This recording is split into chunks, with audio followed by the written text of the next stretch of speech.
Dernière famille organique à étudier, les acides carboxyliques, eux-mêmes issus des alcools.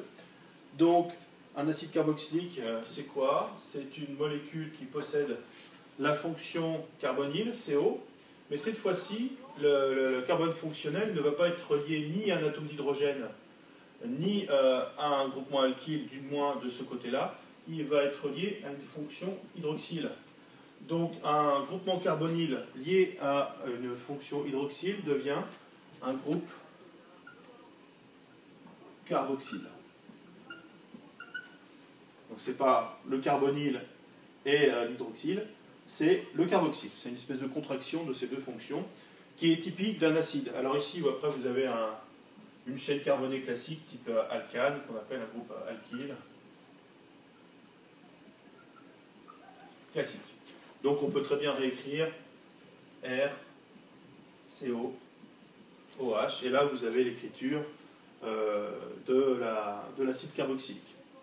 Donc de la même manière qu'on l'a vu pour les autres familles, on va se servir des préfixes met, et, prop, but, etc. Alors le suffixe, la terminaison, c'est tout simplement celle qui est issue de l'alcane, sauf que devant l'alcane, on va mettre acide, et la terminaison sera oïque. On remplace le E par oïque. Alors, exemple, si j'écris cette molécule-là,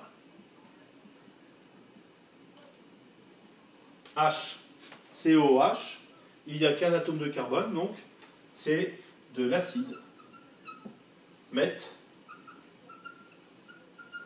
et le E de méthane est remplacé par OIC. Donc c'est de l'acide méthanoïque. Le deuxième acide carboxylique le plus simple, c'est celui pour lequel on rajoute un atome de carbone. Donc on a une molécule organique constituée de 2 atomes de carbone, c'est ETH. C'est un acide parce qu'il y a la fonction carboxyle.